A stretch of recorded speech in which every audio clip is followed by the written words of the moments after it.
Pues aquí estamos otra vez. Vamos a echar de menos seguro a Alba Vila, pero hoy nos toca conducir este programa en el que tenemos un objetivo fundamental, que es divertirnos, pasar un buen rato. Ya saben ustedes que divertido no es lo contrario de serio, es lo contrario de aburrido.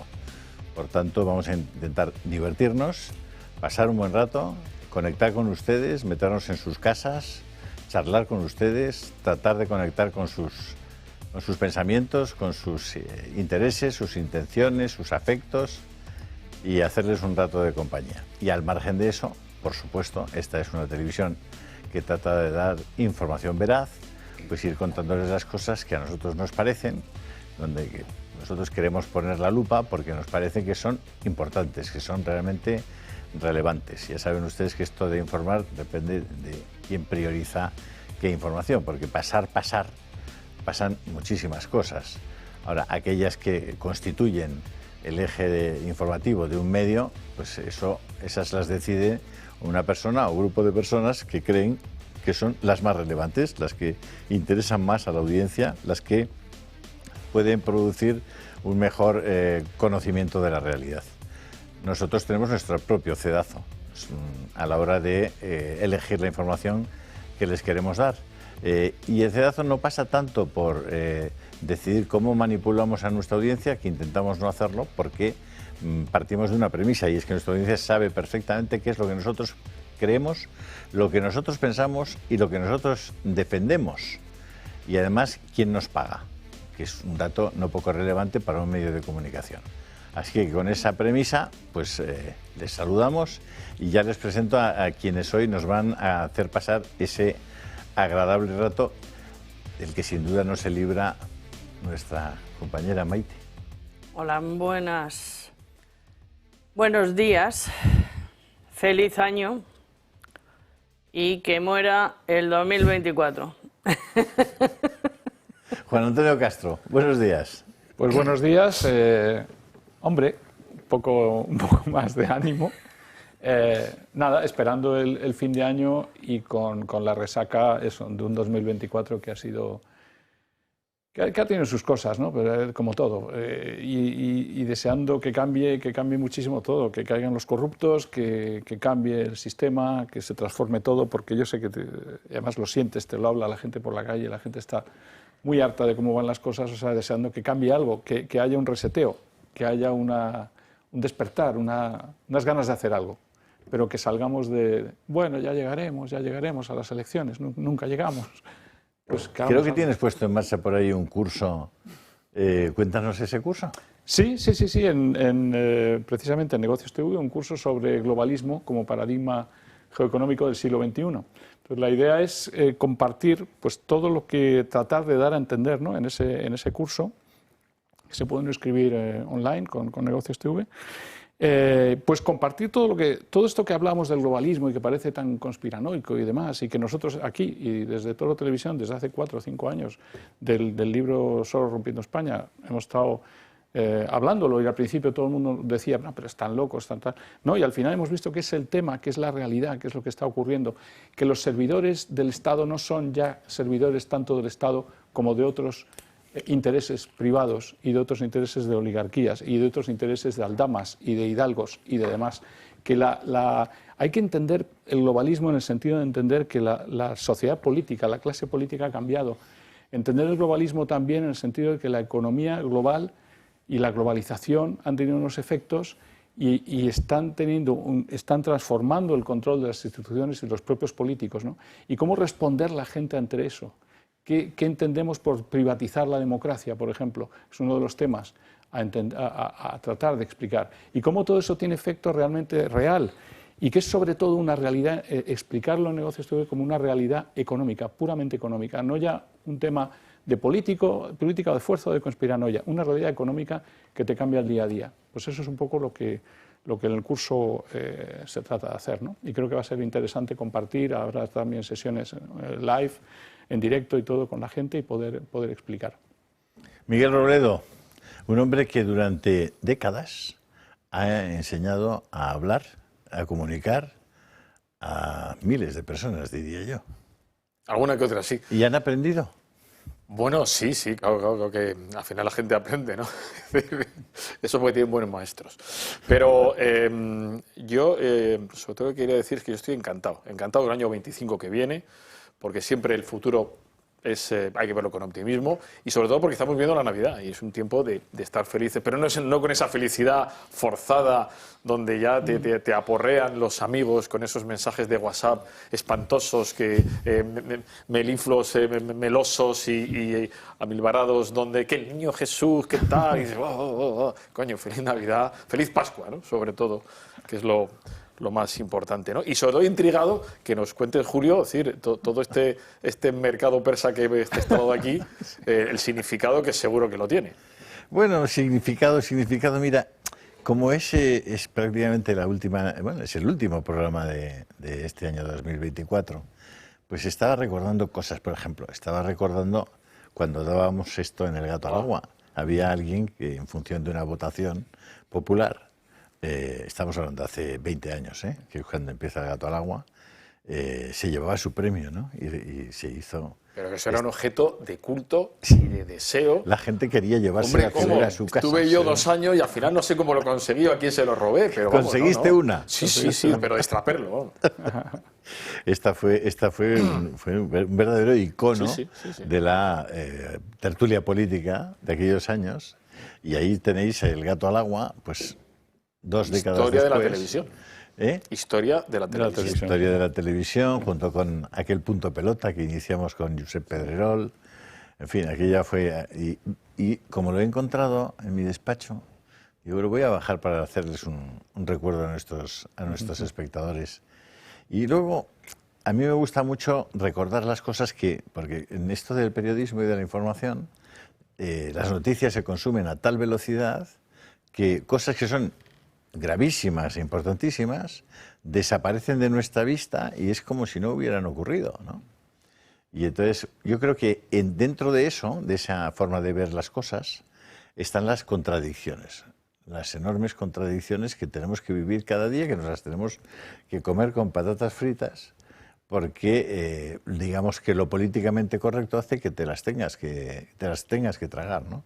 Y aquí muchas veces hacemos el esfuerzo de explicar a la gente cómo esas cosas que nos presentan como normales son completamente contradictorias, ¿no? Estaba pensando en que estos días hemos hablado mucho del derecho a la vida de los no nacidos, del tema del aborto, y yo pensaba en esas manifestaciones que tienen tanto pábulo en los medios de comunicación, que son de los antitaurinos, esos que protestan durísimamente porque... bueno, pues... Y entonces digo, bueno, pues en honor a esos antitaurinos que tienen tan poca sensibilidad con los niños en el vientre de sus madres, con esos seres humanos a los que matamos por 100.000 cada año, bueno, pues en honor a los taurinos, este toro que encima te dice viva España. Y que estará hecho en China. No sé dónde estará hecho, pero allá él. Está bien, o sea, el toro tiene su propia vida y su propia historia. Es un chulócrata. Es un chulócrata. Ese toro le podríamos llamar, sabes que los toros tienen siempre el mayoral, que es el encargado de ponerle a los toros el nombre. Suele ser casi un medio filósofo andaluz o por ahí de los campos extremeños, que tienen un conocimiento y una psicología increíble. Entonces, en cuanto ven nacer al torito, pues le llaman templao, él le llama... Yo creo que a este torito le podemos bautizar con el nombre de chulócrata, ya que vivimos en una chulocracia, que no esté solo. Y bueno, yo lo identificaría también con el mismo perrito Sánchez, chulócrata Sánchez, debiera llamarse. Hombre, porque ahora está... Me da pena por el toro, ¿no? Está en el ruedo. A Maite se lo consentimos. Está en el ruedo, está acechado. Los animales acechados reaccionan muy malamente. Mira, Maite, mira a los chulócratas lo que les pasa cuando se ponen a hacer deportes que no dominan. Bueno, lo del choro, esto es la visión de la Virgen de la Navidad. Esto es lo mejor. Ahí tenéis a Sánchez, que le han engañado con los pantalones. Sí, las redes... Nos dice, aquí, ¿cuántos habitantes hay? Dice, 40. Dice, bueno, pues voy para allá, le habría dicho el otro, el socio de Barrabés. De Begoña Barbie. Y dice, veniros, que no, aquí no hay casi nadie. Y han tenido que salir, ¿no? Se han vuelto ya. Mira cómo domina la técnica del snow. Ah, sí. Bueno, los comentarios en las redes son Un profesional. Los comentarios son de morir. Bueno, como puedes ver, Maite, el problema de Sánchez es que ya no tiene dónde ir. Resbala, se Ya ni columpia. surfea bien. Es que no tiene dónde Yo ir. creía que iba allí porque surfeaba muy bien, porque digo, ¿por qué se va tan alto? ¿No? Porque dice que va a lo más alto. Claro, y empezar con un snowboard. Y empezar con un snowboard es que desde lo más sabes, es alto. que... Bueno, Es la parte más profesional de Ya, la pero zona. si eres gran chulócrata, Mira, tú mira, sabes de ahí todo. va, ahí va, claro, claro. Bueno, lo mucho que tiene estilo. sobre todo es el cariño de los ciudadanos que le rodean. Sí, he oído una frase por ahí Que interesante de foto. en cuanto le descubren en cualquier parte. Había una disputa esta mañana en el programa con Luis del Pino en la tertulia acerca de si eso está bien o no está bien, si esa gente que insulta a Sánchez cuando lo ve. ¿Cómo valoráis vosotros eso? Yo creo que más presión, más madera. O sea, vamos, alguien que se yergue en el presidente de la comunidad de vecinos ya se pone en un pedestal en el cual los demás hemos de pedirle responsabilidades. Máxime cuando lleva 6 años, ya va para 7, riéndose de nosotros, choteándose de toda España, riéndose. La única parte que me parece bonita es cómo está choteándose de los catalanes. Pues de los vascos parece ser que no se atreve tanto, ¿no? Entonces, que vaya engañando a todo el mundo, incluidas las tontonomías por aquí y por allá, me parece estupendo porque hace el trabajo de demostrar hasta dónde podemos llegar con la entrada de más de 11.000, que serán 15.000 individuos inútiles en la administración. Entonces, en la Dana se ha visto hasta dónde llega la dedocracia de la chulocracia y las consecuencias que todo esto trae a la hora de un fuego, una catástrofe natural, un imponderable del tipo que sea, pues nos encontramos con que hay una serie de individuos que de bedeles podría ser, pero están tomando decisiones, pasándose en la administración, en toda en general. Ahora mismo las citas previas, yo no sé para qué son. Llegas a la administración y no hay nadie en las SS, Seguridad Social, en la tesorería tampoco hay nadie, y sin embargo hay cita previa, herencia de la estafa del COVID, que todavía colea y que a más de uno le debiera... yo quiero que pida disculpas el vendedor de mantas de la Sexta de Todo es Mentira, que ha puesto de moda la mentira, porque claro, ya el título inducía a por dónde vamos a ir, ¿no? A despistar y a empercochar la verdad, que es el objetivo del relato, empercochar la realidad y la verdad y los hechos. Sí. Y no hay más.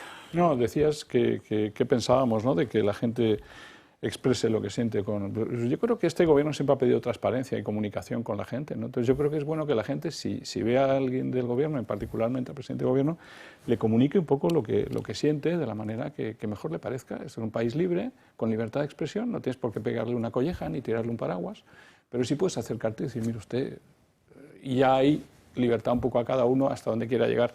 Pero me parece que hay que expresarse con el gobierno, hay que hablarles. Ellos quieren que les hablemos, han hablado siempre del lenguaje directo, que están con el pueblo, que están con la gente. Pues venga, ahora es el momento en el que la gente tiene que estar con él. Yo creo que la LOC se ha hecho mucho daño, ¿no? Porque, es decir, pudiendo llamarle pues, botarate, estulto, felón o canalla, le llaman hijo puta, sinvergüenza, me cago en tus muertos. Exacto, y tal. Sí, es bastante... Y eso es fruto de un planteamiento educativo que ha ido degenerándose año tras año, ¿no? Sí. Pero en el fondo, es decir, más allá de si la palabra es la más adecuada y llamarlo hijo puta, pueden llamarle botarate. Hay que buscar. Pues lo que está reflejando es una manera de expresar las personas su hartazgo, su cansancio y su malestar frente a un Estado, frente a un personaje que se ha convertido, pensábamos que ZP ya era un tipo apátrida, leproso, que tenía que vivir a 500 kilómetros de distancia de cualquier sitio civilizado. Pero es que lo ha superado. Es que no puede salir ni a tomarse un café, ni puede ir al cine, ¿no? Y efectivamente tiene que irse a Formigal, al hotel de un amigo, medio escondido. Y aún así, siempre hay un tío con el vídeo y 3 tíos llamándole de todo menos guapo, ¿no? No, es así. Y él riéndose. Sí, claro. Pero ¿sabes lo peor? Es que eso tienes que tener una cosa... Si tú tienes la conciencia tranquila, tú sales tan contento y que te llamen de todo y enfréntate a ellos. Pues no sé, como hizo el rey en la Gota Fría de Valencia. Vas, hablas, te llaman de todo, contestas, pero porque tienes la conciencia tranquila. Porque este tío no tiene la conciencia tranquila y la gente lo nota. Y la gente nota que se esconde. Y cuanto más te escondes, más tienes que ocultar y más la gente va por ti. O sea que creo que está siguiendo una táctica absolutamente absurda. Pero fijaos, hablando de contradicciones, era otro tema que quería someteros a vuestra consideración. En este momento, hablar de Franco bien prácticamente ya es un delito. Supone lo que se llama apología del franquismo. Por tanto, sería apología de la dictadura. Del odio. Apología del odio. Bien. ¿Queréis decirme cómo se puede calificar lo que hacen estos señores? No sobre algo que ocurrió hace 70 años, sino sobre lo que ocurre hoy. El señor González Urrutia ha expresado estos días, y por tanto pues ya me siento con una posibilidad de decir alguna cosa, que participé en una tarea de facilitación para su venida a España. Y debo decir que cuando alguien facilita, cuando alguien media, debe ser extraordinariamente respetuoso.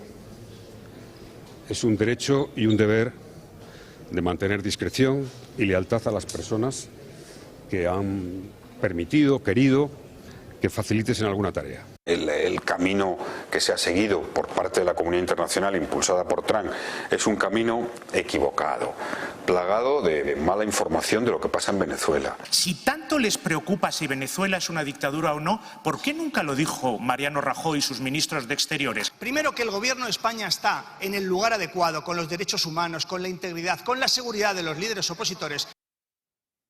Bueno, ustedes saben perfectamente que Rodríguez Zapatero se ha erigido. Estos quizás no son los cortes más relevantes, ¿no? Tenemos muchas intervenciones de Rodríguez Zapatero defendiendo a Maduro. Ustedes saben también que Maduro es un dictador. Ustedes saben también que Maduro ha robado materialmente las elecciones y que el 10 de enero no va a haber una toma de posesión de Maduro de la función presidencial, sino que va a haber un nuevo golpe de Estado, puesto que está robando de nuevo unas elecciones democráticas, está robando y estafando al pueblo venezolano. Ustedes saben también que hay miles de personas torturadas, vejadas y muchas asesinadas por el régimen de Nicolás Maduro, no solamente hace 5 o 10 años, ahora, en este momento. ¿Me quieren ustedes decir qué nombre tiene el hacer apología de un régimen que comete esas atrocidades hoy? ¿Cómo se puede justificar que alguien venga a contarnos que es apología del franquismo y por tanto un delito, algo que ocurrió hace 70 años y sin embargo acepten tranquilamente quienes comparten esa ideología que no se pueda, que se pueda hablar con toda tranquilidad y argumentando a favor y promocionando, como hizo el propio Juan Carlos Monedero, como ha hecho Echenique, como ha hecho sistemáticamente, cobrando de ese régimen Pablo Iglesias? ¿Cómo es posible que eso no constituya una apología del tirano, de la dictadura, del odio, del fanatismo, de la tortura, del crimen? ¿En qué mundo vivimos para que tengamos que asumir esa contradicción en nuestro país? Yo creo que hay 2 elementos importantes. Uno, la perruca, que es fundamental. Estamos hablando de gente que está cobrando, o sea, que es manifiesto, que es público, que no hay que hacer grandes investigaciones, que está cobrando de un régimen autoritario, liberticida, asesino y todo lo que le queramos poner.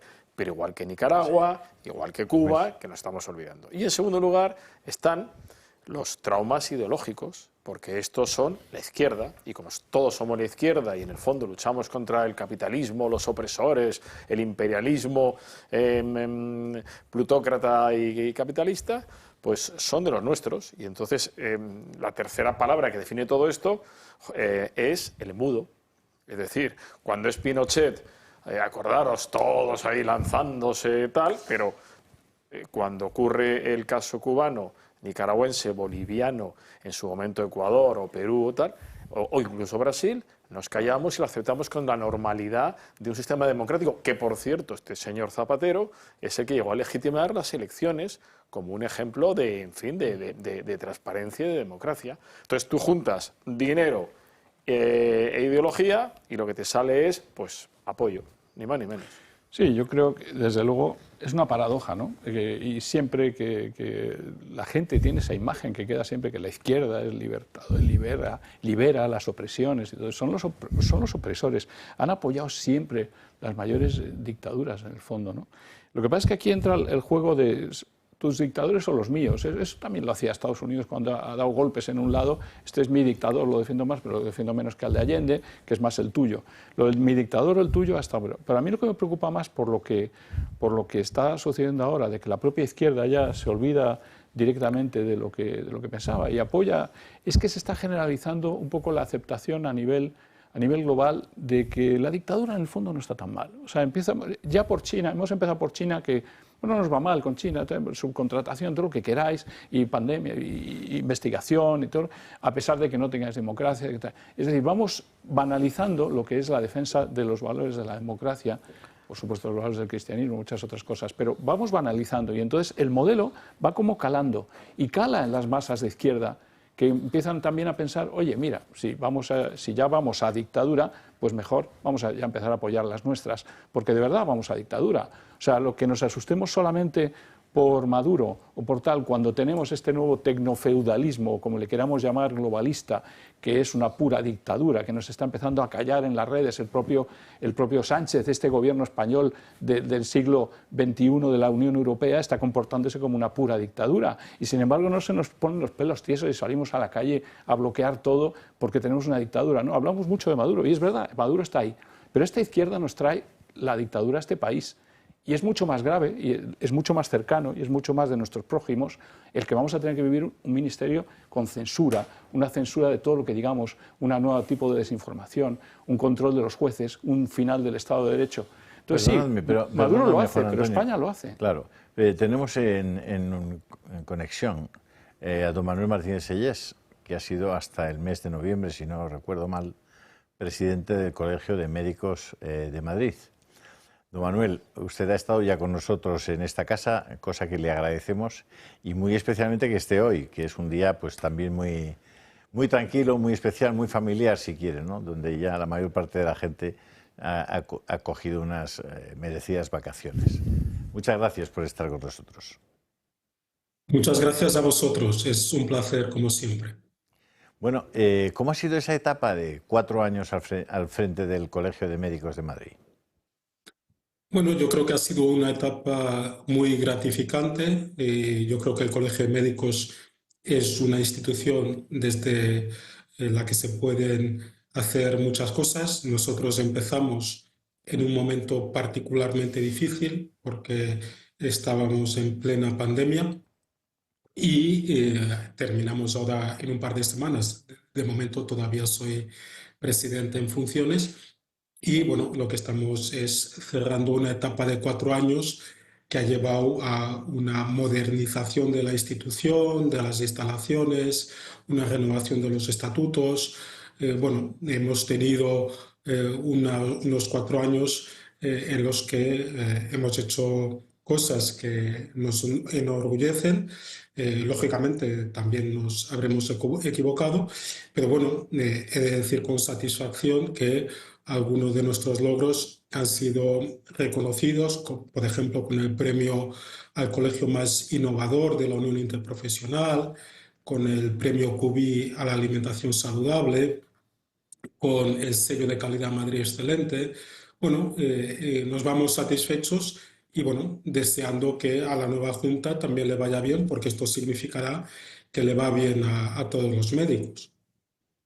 Doctor, durante su mandato, nosotros en repetidas ocasiones hemos conectado con usted en varias de esas ocasiones para hablar sobre el tema del derecho a la vida de los no nacidos y de su posición sobre el aborto y la posición, no sé si personal o del propio Colegio de Médicos.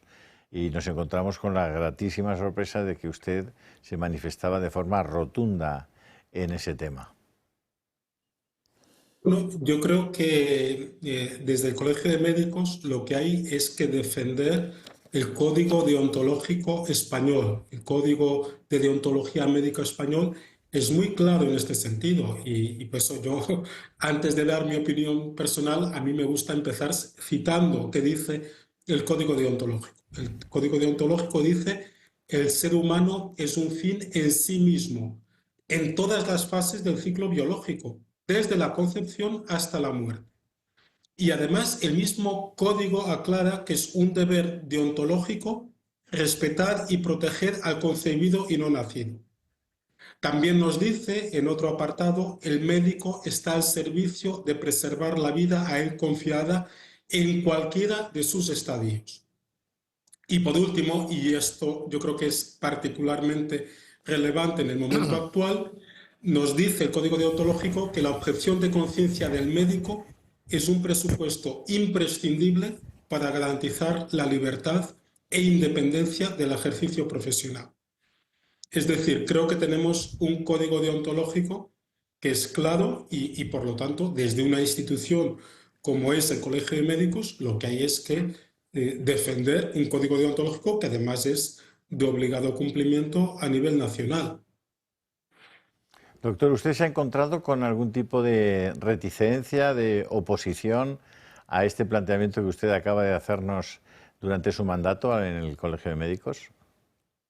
Bueno, es bien sabido que aunque el código deontológico recoge lo que opina la gran mayoría de la profesión y solo se incluyen en el código deontológico los supuestos en los que hay un acuerdo muy mayoritario, evidentemente en la profesión médica, como en todas las demás, hay opiniones discrepantes y no hay unanimidad. Nosotros lo que hemos intentado en estos 4 años es respetar todas las posiciones, pero siempre defendiendo el derecho a la objeción de conciencia de los médicos. No solo el derecho a la objeción de conciencia, sino que este derecho lleva implícito que no se puede discriminar a un médico que se acoge a su objeción de conciencia. Es decir, en mi opinión, la situación actual en la que se quiere obligar a los médicos a estar en unos listados que solo tienen sentido para discriminar a esos médicos, sino no hay otra explicación para que existan esos listados, eso va contra el derecho a no ser discriminado por ejercer precisamente el derecho a la objeción de conciencia. De hecho, el derecho a la objeción de conciencia está reconocido no solo en nuestra Constitución, sino también en la Carta Europea de Derechos Fundamentales. Es decir, un médico que se acoge, lógicamente tiene que ser por temas de conciencia, de valores, de creencias, a este derecho, no puede ser discriminado por ello. Si yo me tengo que apuntar ahora en un listado que va a tener la Consejería de Sanidad y la Consejería de Sanidad el día de mañana, cuando va a contratar un ginecólogo o un anestesista en un hospital, puede mirar si es o no objetor de conciencia y puede utilizar esa información para contratarle o no, o para renovarle o no un contrato, lógicamente se está dando pie a que haya una discriminación a los médicos que se acogen a este derecho a la objeción de conciencia. Y esto, en mi opinión, es muy grave. Doctor, año tras año, el número de abortos voluntarios o provocados, porque luego están obviamente los abortos espontáneos, el número de abortos provocados se incrementa.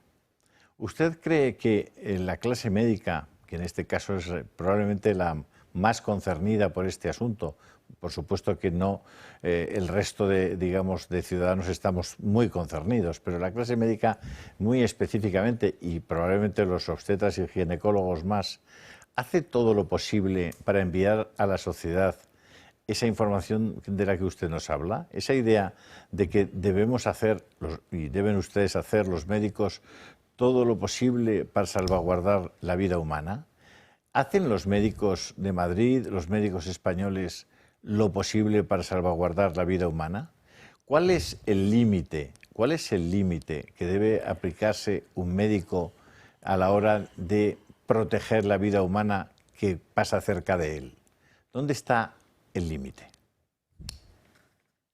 Mi opinión personal es que el aborto es una lacra frente a la cual hay que luchar. Lógicamente, como he dicho antes, desde el respeto, pero el hecho de que se estén incrementando el número de abortos no puede ser una buena noticia. Esto para mí es, por definición, una mala noticia. Nos tendríamos que plantear si como sociedad estamos haciendo bien las cosas. Si una mujer va a abortar, entre otras cosas, porque tiene una situación de dificultad, pues este aborto que se realiza en la gran mayoría de los casos en centros privados es algo que pagamos todos con nuestros impuestos, porque estos centros están concertados. Ahora bien, si esa misma mujer en esta situación de dificultad económica, social, que muchas de ellas tienen, decide seguir adelante con su embarazo, curiosamente no se le da la opción de administrarle la cantidad económica similar a la que cuesta un aborto, que en función del grado de gestación puede ser una cantidad económica importante. Es decir, parecería que la sociedad promueve el aborto en vez de promover la gestación que llegue a su término. Más aún en un país como el nuestro, que tenemos una natalidad que está por los suelos y vivimos un verdadero suicidio demográfico. Entonces creo que tenemos que hacer una reflexión, no solo desde la profesión médica, sino desde toda la sociedad, hasta qué punto nos podemos permitir que sigan aumentando por miles cada año el número de abortos provocados, en vez de promover con ayudas a la natalidad, ayudas a estas mujeres que se quedan embarazadas en situaciones de dificultad. El presidente Milei, que probablemente es el jefe de Estado de Argentina, dice públicamente que el aborto es un asesinato con el agravante del vínculo. ¿Usted participa de esa definición? Yo creo que el aborto, lógicamente, es acabar con una vida humana. Eso es la definición de aborto. Como he dicho antes, el mismo código deontológico dice que el ser humano es un fin en sí mismo en todas las fases del ciclo biológico. Y por si fuese necesario aclararlo, lo aclara desde la concepción hasta la muerte. Con lo cual, si esto es así, si yo realizo un aborto provocado, estoy acabando con una vida humana.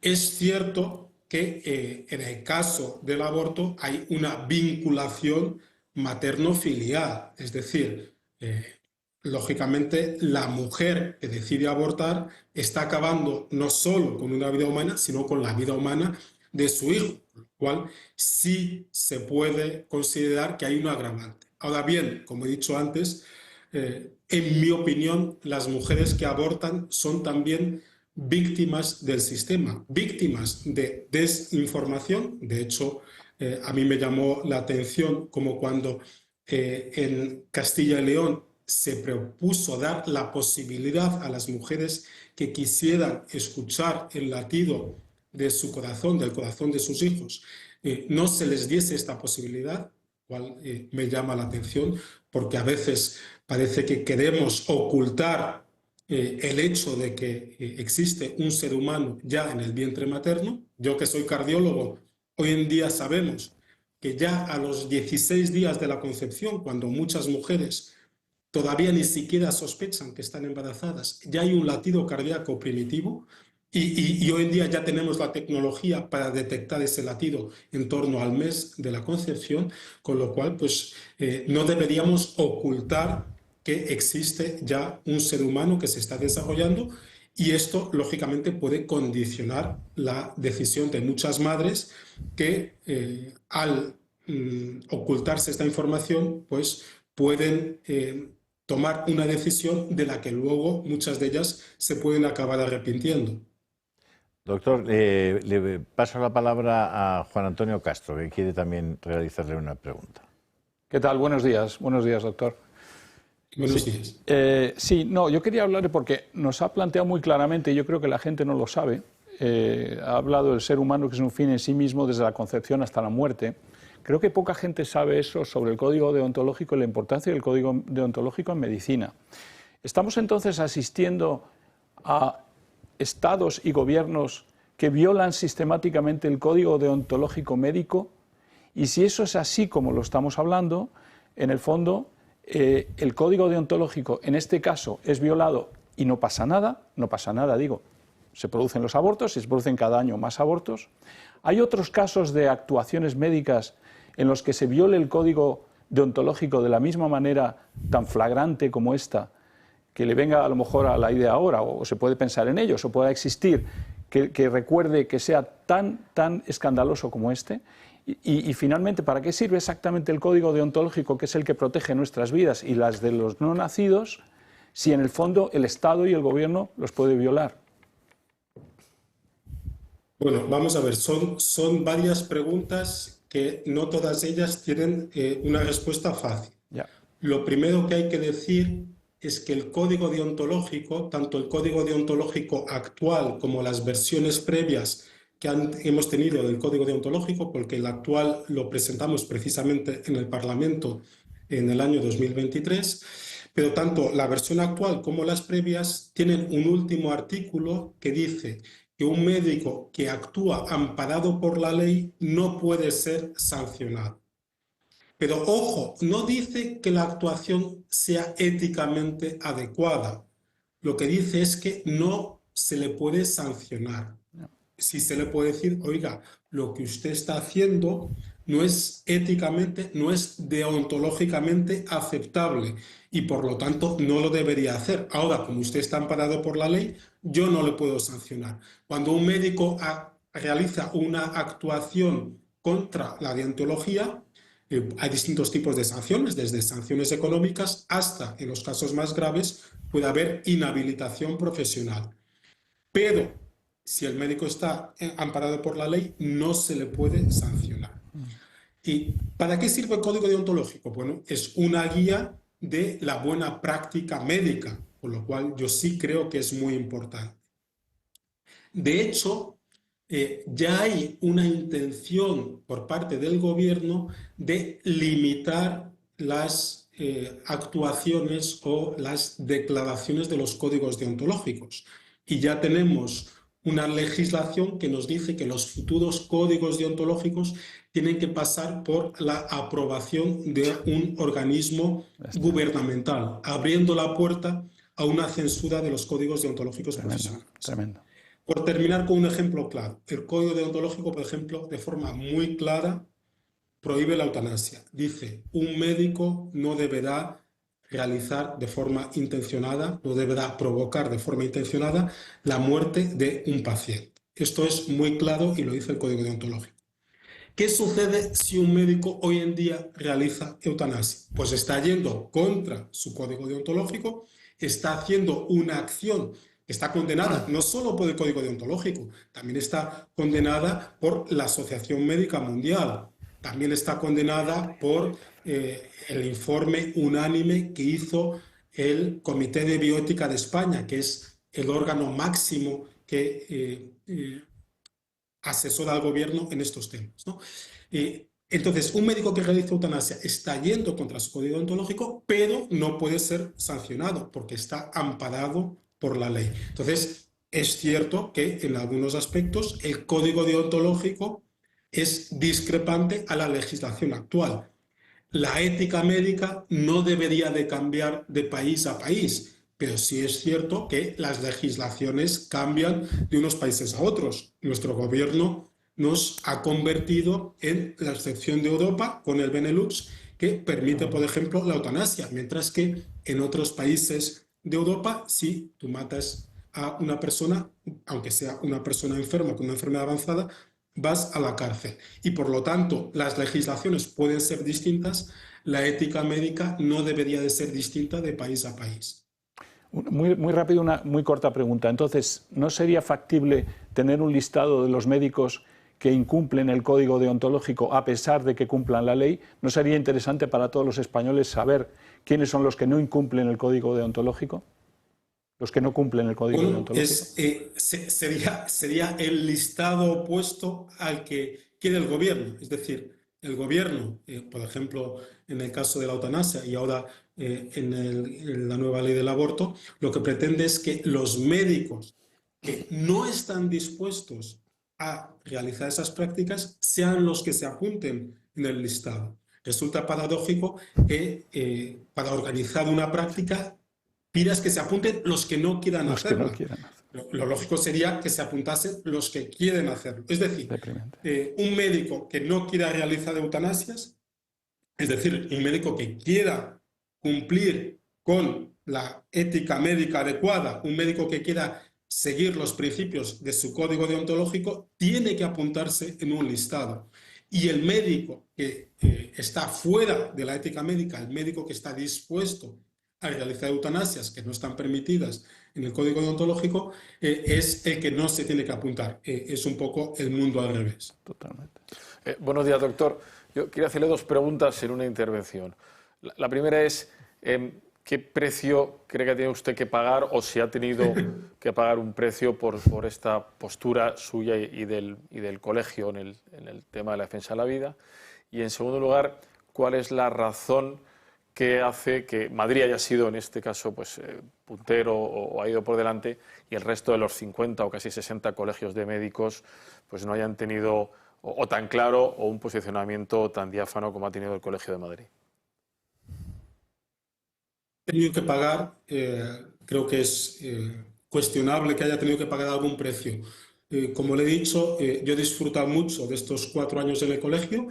Gracias a Dios tengo muchos proyectos interesantes, por supuesto a nivel personal y también a nivel profesional, tanto clínicos, de investigación, académicos, con lo cual me voy muy tranquilo del colegio. Y si hubiese tenido otras posturas distintas, hubiese tenido un resultado distinto, lo desconozco. Pero bueno, creo que es cuestionable que haya tenido que pagar un precio. Si la postura que tiene el Colegio de Médicos de Madrid es distinta a la de otros colegios, yo creo que en esencia no. A lo mejor falta alzar más la voz o ser más valiente en la defensa de las posturas por parte de algunos compañeros. No lo sé, eso habría que preguntárselo a ellos. Pero yo creo que nosotros lo que hemos intentado es ser fieles a la ética médica que desde los tiempos hipocráticos, y estamos hablando de 2.400 años antes de Cristo y por lo tanto 500 años antes de Cristo, hace mucho tiempo, ya se sentaron estos principios. Y si uno lee el juramento hipocrático, es un juramento que de forma muy clara prohíbe tanto la eutanasia como el aborto. En el fondo, nosotros lo que hacemos es ser fieles a este juramento que hoy en día se ha actualizado con la Declaración de Venecia, de Ginebra, perdón, la Declaración de Ginebra, que es la última actualización del juramento hipocrático, pues de forma clara sigue incluyendo la necesidad de respetar la vida humana. Por lo tanto, nosotros lo único que hemos hecho, o sea, yo no me considero ni ningún héroe ni nada extraordinario, yo lo único que he hecho ha sido defender los principios de la buena práctica médica y estos principios, como digo, deberían de ser universales. Yo creo que el ejercicio de la medicina implica la defensa de la vida. Yo creo que uno no puede ejercer la medicina de forma adecuada si no es un defensor de la vida y nosotros Lo que hemos hecho, como digo, ha sido en estos 4 años ser fieles a nuestro código deontológico y a nuestro juramento hipocrático y a los principios de la buena práctica clínica. Doctor, una última pregunta de Maite Contreras y Sí. ya le dejamos tranquilo. Buenos días. Mire, yo estoy asistiendo algo asustada a lo poco que se aplica el código deontológico médico en los últimos tiempos, tanto en el aborto y su alarmante subida, como en la eutanasia, en el cambio de sexo, en la autorización de las hormonas a menores, en la misma práctica de la cirugía plástica. Como tan alegremente, ya por no nombrar los 500 folios del último informe del COVID. Entonces, si no damos con una globalización, que esa palabra se emplea para unas cosas sí y para otras vamos siempre al a la paletez local. ¿Cómo no se puede globalizar una ética médica actualizada mundialmente? Habida cuenta de los resultados del COVID, porque ahí estaba implicada la clase médica internacional. Doctor, brevemente, por favor. Bueno, respecto al COVID, no tengo muy claro a qué se refiere.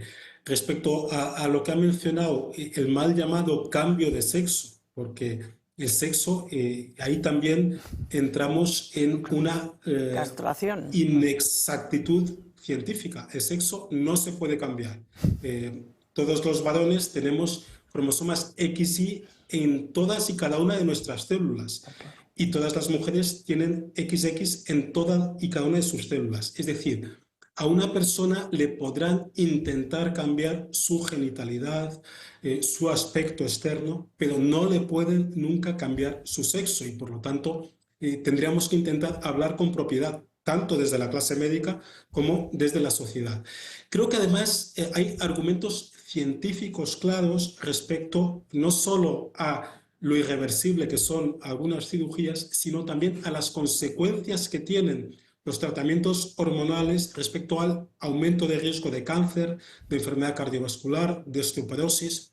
Y estos tratamientos tendríamos que ser muy cautos, particularmente cautos, a la hora de aplicarlos en menores.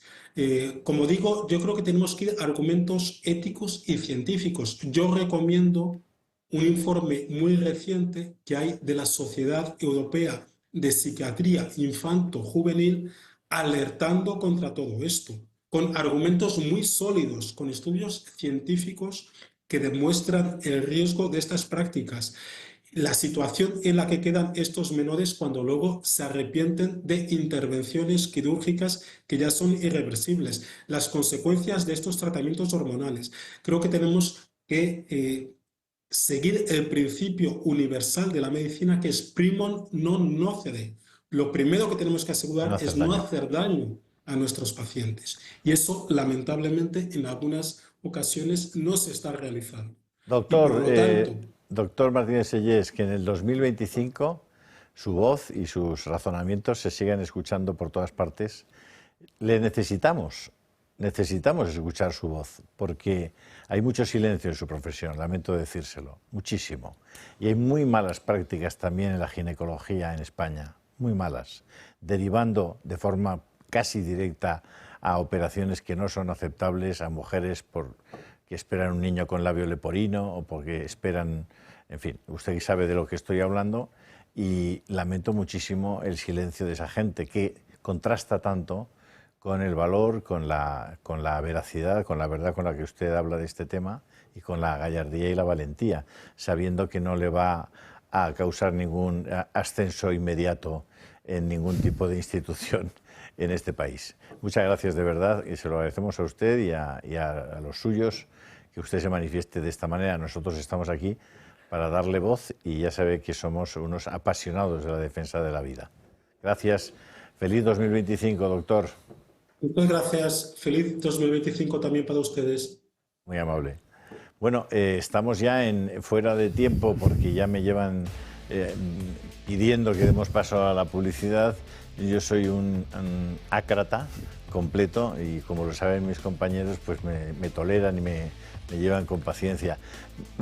Si pueden utilizar estos minutos para, o bien darse de alta en el Club de Amigos, o bien aprovechar que quedan 48 horas para que ustedes puedan desgravarse en su declaración de la renta allá por el mes de mayo, todo lo que hayan, digamos, aportado al Club de Amigos, bueno, en los porcentajes que corresponden, que son muy altos, háganlo ahora, hagan una llamada, se lo explicarán y nosotros se lo agradeceremos. Dense de alta, por favor, en ese Club de Amigos, porque es un instrumento clarísimo, como ustedes notan a diario, para garantizar la pluralidad, para garantizar la libertad de expresión de las gentes que defienden estas ideas. Así que si lo hacen, se lo agradecemos muchísimo. Tienen ahora un par de minutos para hacerlo. Muchas gracias. Hasta ahora mismo.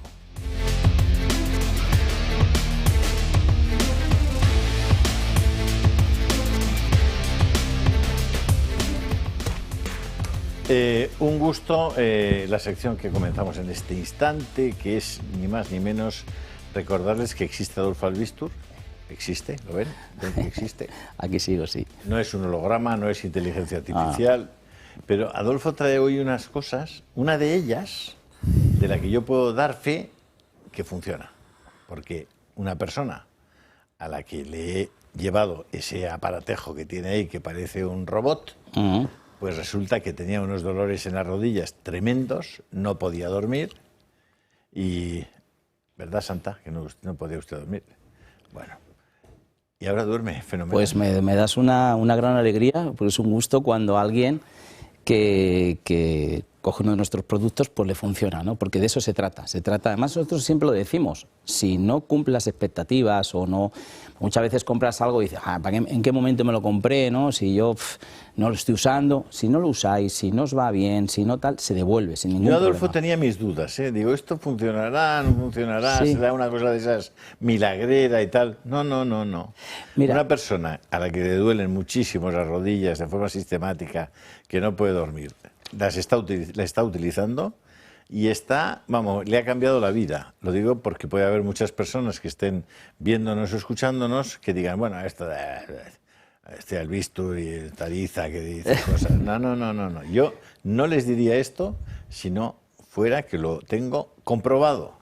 Sí, al final hay ciencia en todo, Julio. Yo sí os digo que nunca presento un producto que no esté avalado por médicos. Por eso, desde que yo me junto con muchos médicos, sabes que en breve empezaremos aquí un programa maravilloso de historia de nuestros médicos, aquí en el Toro Televisión, y entonces yo tengo que ser que lo avale el médico. Una vez que lo avala el médico, sí es verdad que hay gente que dice, bueno, pues a mí no, pero es que en este caso, cuando estamos hablando de la artrosis, la verdad es que es una enfermedad que no tiene cura, pero sí es verdad que se sabe dónde está el problema, ¿no? El problema está fundamentalmente en que hay una inflamación que provoca una artritis y que esa inflamación inhabilita para muchas cosas. En el caso de las manos, inhabilita para que podamos mover las manos, desde por la mañana nos levantamos y ya abrir la persiana de la habitación ya cuesta. Y en el caso de la rodilla, como bien has comentado, con esta persona que tú le has llevado en la rodillera, pues lo que hace es que se inflama y entonces no nos permite andar, nos duele. Y claro, el no andar conlleva también muchos problemas. O sea, no voy a subir escaleras, ¿no? Y todas estas cosas sabemos que son muy positivas. Tanto una como la otra. Aquí te estamos hablando de un tratamiento con lo que se llama alta frecuencia, onda corta, y aquí estamos hablando de un tratamiento, en el caso de la rodillera, que es tratamientos de luz, que es ultravioleta e infrarrojo. Ambos tratamientos funcionan muy bien. El de la rodilla son tan solo 10 minutos, ponérselo 10 minutos en una rodilla o en una y en otra después, y el caso de la mano son 20 minutos, pero que en la mano podemos estar por casa haciendo cualquier cosa, con lo cual son tratamientos muy sencillos, muy eficaces y que realmente lo que hacen es que ese día nos lo mejoran. No se trata de curarnos, que no nos curan, pero sí que nos hacen estar mucho mejor durante todo el día. Pues no sé si tenéis alguna pregunta para hacerle a Adolfo, porque aquí todos estamos ya, somos posibles. Esto no serán los únicos sorpresas que habrá en el 25, ¿no? En el 25 vas a tener nuevas sorpresas, nuevos productos. Bueno, mira, varias. La primera que vas a hacer un programa. Sí, la primera es que voy a hacer un programa de médicos, un programa lo cual que estoy muy ilusionado de hacerlo aquí en el Toro Televisión, porque ya nos conocemos hace tiempo y sé que los espectadores, pues hombre, me tienen cariño, Julio, porque lo veo por la calle, que me dicen, bueno, pues ya no solamente voy a ser el de los guantes o el de las rodillas, voy a ser el que vamos a entrevistar aquí a médicos de una manera muy especial, ¿no? Además, médicos muy ilustres y médicos que nos van a aportar mucho, ¿no? Eso por un lado. Y luego, por otro lado, aquí hacía mi amigo contertulio, vamos a empezar ya con cervicales, lumbares y dorsales también, para esos dolores que muchas personas también lo tienen. Así que traemos cosas nuevas, también algo para el sueño. Bueno, vamos a traer cosas nuevas y poquito a poco pues seguiremos mejorando la calidad y la salud de las personas que nos veis en el Toro Televisión, que lo merecéis. ¿Hay ofertas? Hay ofertas, tenemos en Toro Televisión siempre un 30% de descuento, regalamos el tensiómetro que habla, que te dice cómo estás para que no tengas dudas. Oye, la baja, la alta, ¿cómo funcionaba esto? Bueno, pues él te dice si estás bien, si estás mal, para que vayas al médico. Nosotros siempre hay cosas que tenemos para que luego vayas al médico y le digas, oye, mira, que me ha pasado esto, y que el médico sea la persona que al final, a la postre, tiene que mejorar tu salud, pero si tú le das ya las armas, como por ejemplo saber que tienes una tensión que no está bien, pues para él le viene mucho mejor. Así que yo os animo que llaméis ahora a ese teléfono, porque los Reyes Magos todavía les da tiempo a recoger la carta. Entonces esa mamá que tenemos, esa abuelita, esa suegra, nosotros mismos, pues aquí es 900 730 122 para que llaméis ahora y digáis, queridos Reyes Magos, esto es lo que queremos. Es un buen regalo, ¿no? Desde luego. Por supuesto, sí. regalar si salud. tienes a alguien que está sufriendo con eso, ya te digo que te va a estar eternamente agradecido. No, y sobre todo también porque normalmente hay tecnología y cosas para curar enfermedades, pero que se ocupen de verdad de temas crónicos, sí, que son tan difíciles que a veces no tienen cura, pero que te pueden hacer la vida feliz. Me parece una iniciativa fantástica, ¿no? Sí, sí, además... Es como lo del dinero, que no hace la felicidad, pero ayuda. Pero ayuda. La imita muy bien. Exacto. Muchas gracias, Pues Adolfo. gracias a vosotros. Muchísimas gracias. Muchas gracias, Julio. Hasta siempre. Maite, tú no tienes artrosis ni nada de esto, ¿no? Pues de momento no, pero en un país de viejos como este, porque acabaremos siendo un cementerio de elefantes de toda Europa si no lo impide el pedir en los hoteles todos los datos, mientras que a los africanos no se les pide ninguno. Entonces, pero España está destinada a ser el gran geriátrico de Europa, porque una de las cosas que produce Europa son viejos. Bueno, nos hemos quedado en el tintero con dos vídeos que teníamos preparados para ustedes para, digamos, el post de la entrevista al doctor Martínez Sellés. Vamos con esos dos vídeos y luego cambiamos de tema porque tenemos pendiente fumarnos un pitillo con ustedes. Ya verán por qué. Un puro. Cualquier país que acepte el aborto no está enseñando a su gente a amar, sino a usar la violencia para conseguir lo que quiere. Por eso es el mayor destructor del amor y de la paz. Si una madre puede asesinar a su propio hijo en su seno, ¿qué impedirá que nos matemos unos a otros? Con el aborto las madres aprenden a matar a sus hijos. Con la eutanasia los hijos aprenden a matar a sus padres. Somos la generación que se destruye a sí misma.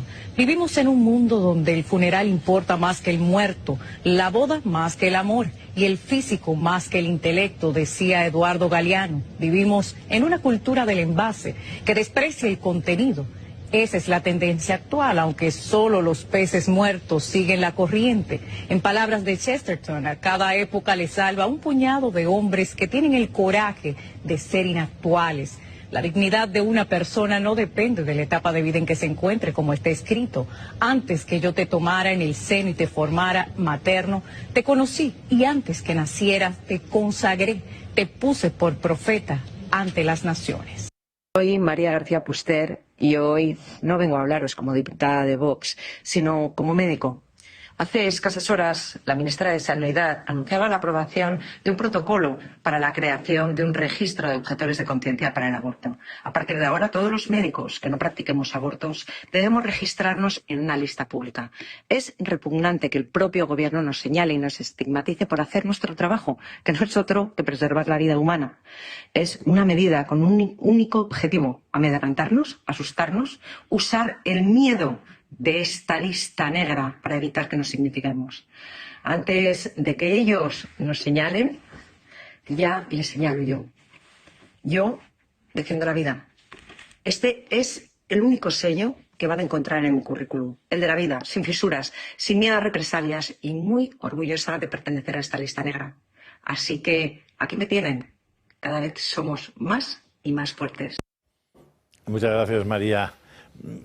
Publicidad, porque nos estamos atrasando, como siempre que dirijo yo este programa. El caos va adueñándose del tempus. Vamos a la publicidad. Hasta ahora mismo. Bueno, ya solo por haber dicho que nos vamos a fumar un piti, ya eso solo podría ser un motivo para que nos multaran. Bueno, ahora cojan la televisión, pongan Netflix, pongan Disney, pongan Amazon Prime, pongan Movistar. Bueno, y hagan el ejercicio que yo he hecho estos días. No soy un consumidor en absoluto, ni de series ni de películas, por una razón muy simple, porque no tengo tiempo. Pero estos días tenía un poco de tiempo y me he dedicado a ver algunas series. Por ejemplo, he visto una serie en Netflix, creo que es, no, en Disney, no lo sé, que se llama El Encargado, una serie argentina deliciosa, por cierto, porque el protagonista es un actor argentino que lo borda verdaderamente, y luego el guión es el portero de un gran edificio en Buenos Aires, y la relación de ese encargado, en vez de llamarle portero, allí le llaman el encargado, y el encargado pues interactúa con los distintos vecinos de forma a veces muy, muy divertida. El guión es una serie claramente de guión. Bueno, cada 20-25 minutos alguien enciende un cigarrillo y hace así. Desde todos los ángulos, sí, para demostrar que eso da tranquilidad, para demostrar que te lo pasas bien con eso, para demostrar que lo forman. Hay un señor que incluso enciende un puro. Bueno, pero bueno, eso podría ser una casualidad, ¿no? Es decir, que haya un señor en una serie que ponga tal. Prácticamente no he encontrado ninguna serie donde las personas constantemente están fumando o encendiendo cigarrillos, ¿vale? Bien. Y tú dices, bueno, pues, oye, si al final en la calle pues la gente está fumando, vas a las cafeterías, la gente está fumando, tal. Les recuerdo que fumar mata, que fumar provoca cáncer, que fumar te deja estéril, que fumar todo lo imaginable. Pero es que además les recuerdo que está prohibida la publicidad del tabaco. Está prohibida la publicidad del tabaco, ¿vale? Nosotros, si aquí, ahora mismo, uno de nosotros efectivamente encendiera un cigarrillo o un puro, nos cerrarían la televisión. Esto también es un programa, esto también es un producto, digamos, audiovisual, como las series de Netflix. Netflix, además, aquí no paga los impuestos, los paga en Irlanda, pero vende los productos aquí, en cientos de millones. Bueno, pues estos señores tienen permiso implícito para hacer constantemente promoción del tabaco, constantemente en sus programas. Y te preguntas, ¿y por qué? ¿Por qué? ¿Será por romanticismo? ¿Será porque los guionistas les gusta mucho poner a alguien que fume? ¿Será porque las tabaqueras se espabilan para que los que hacen los guiones y los que hacen las películas tengan ganas de poner a personajes que fuman?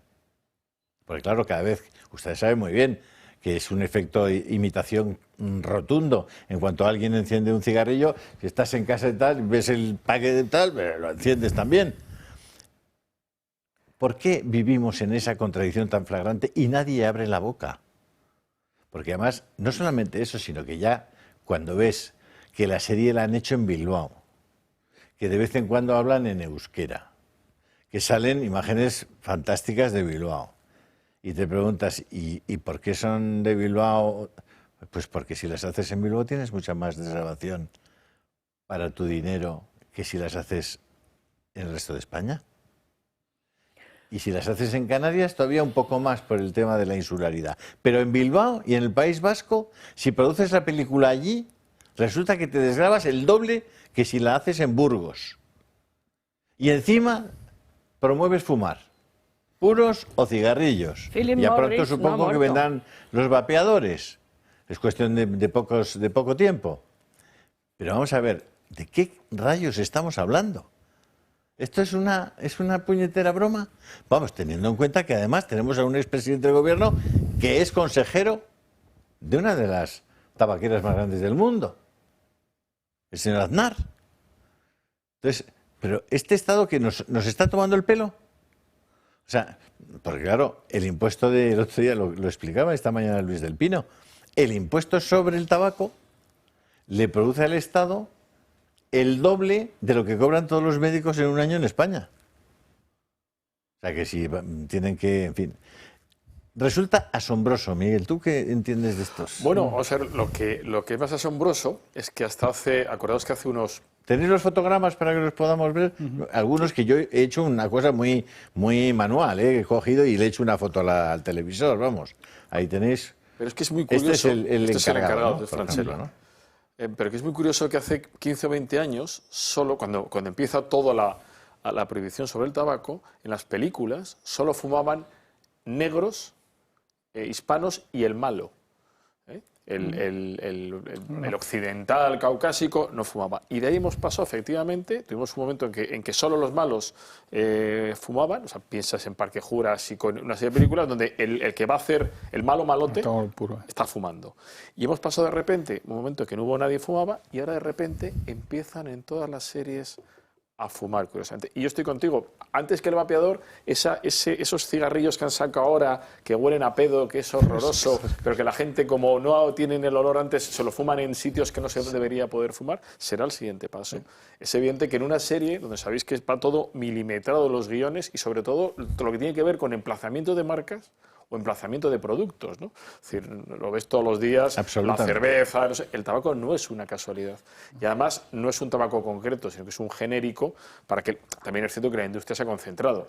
Antes a lo mejor había muchísimos más operadores, ahora hay básicamente 3, que se parten toda la tostada mundial. Yo creo que lo que has contado te quedas corto, porque si uno ve, yo cambio a veces de plataforma, no hay serie o película que vea ya, pero de verdad, en la que no fumen descaradamente, se enciendan pitillos y sniffen cocaína e incluso fumen marihuana. Pero es que lo ves y beban a lo bestia. Es que lo ves en todo. Entonces yo lo que pregunto, yo lo que pregunto es una cosa: ¿qué juez puede multarme a mí por fumarme un puro aquí?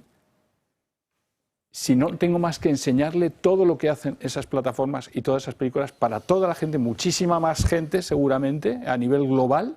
Por si acaso no te atrevas. ¿Qué juez podría? No me atreveré. Aplicando la ley de entrada te harían pagar la multa, claro, luego puede ser que ganaras dentro de 10 años, pero ya no estaríamos en este mundo. Claro, ese es el tema. Y luego, el segundo tema, esto es puramente, como decías, es puramente interés industrial. Y las tabacaleras han encontrado la manera de saltárselo. Es decir, no me dejáis en la televisión, me dejáis en el cine. ¿Y quién ve más ahora que las series y las películas? Lo que más ven los jóvenes. Tú lo ves con algún joven, está viendo Netflix, está viendo Prime Video. Entonces ya han descubierto dónde está su mercado. Y antes, la industria, que estaba sometida a los políticos, pero como hoy en día, y lo hablábamos antes con el curso ese de globalismo, son los políticos los que están sometidos a los privados, las tabaqueras se han impuesto a los políticos y han dicho vamos a ponerlo en todos y os calláis, pero sobre todo os calláis. Marien Vallejo ha preparado un vídeo estupendo, un reportaje sobre este asunto, pero seguimos comentándolo. Vamos a ver, Marien.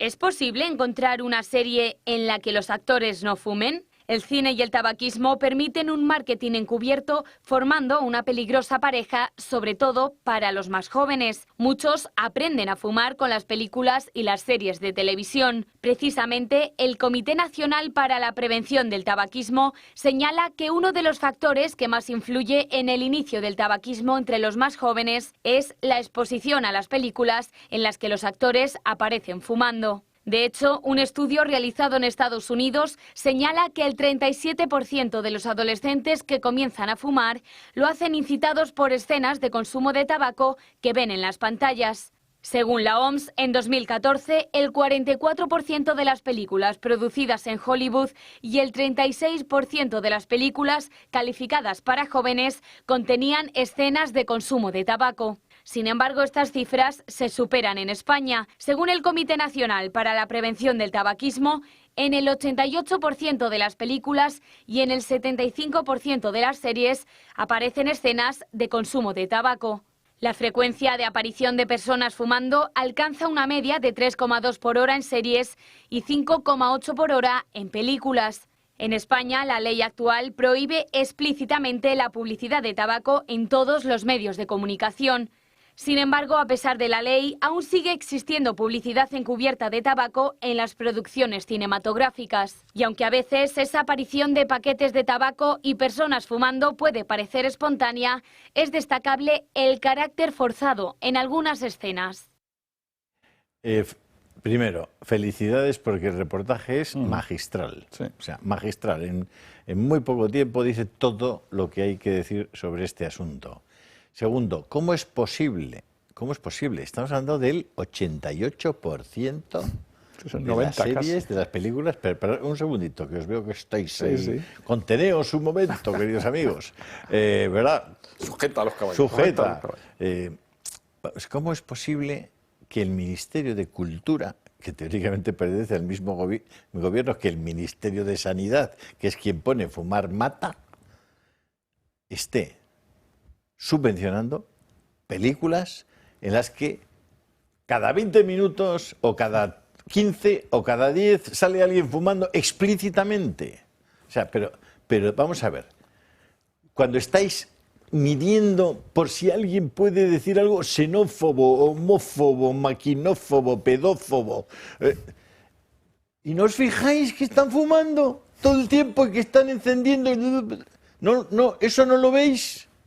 O sea, ¿cómo es posible que no haya ningún partido político que no haya propuesto que película en la que sale un cigarrillo, película que no se subvenciona, punto pelota, se terminó, se acabó, ya está?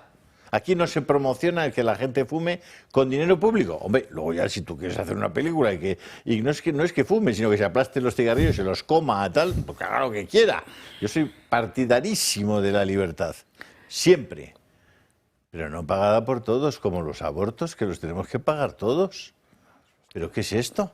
¿Tengo que pagar las películas de los Almodóvares de turno que se pasan la mitad fumando? Drogándose, todo. ¿O esnifando?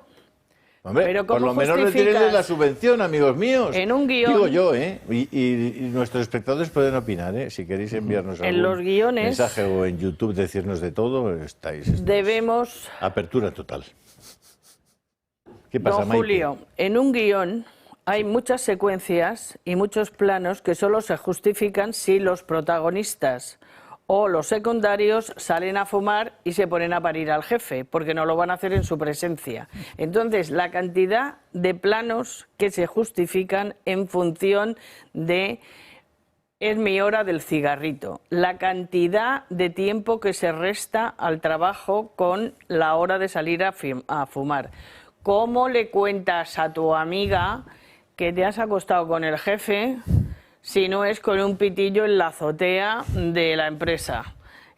¿Cómo justificas un suicidio de uno que se va a tirar desde una torre en Oakland si no es fumándose un cigarrillo previamente? Entonces, hay otra cosa que se nos olvida, que en España somos muy ombligueros y en Europa más. El resto del mundo fuma. Sudamérica fuma, el continente entero. Philip Morris es una multinacional muy importante.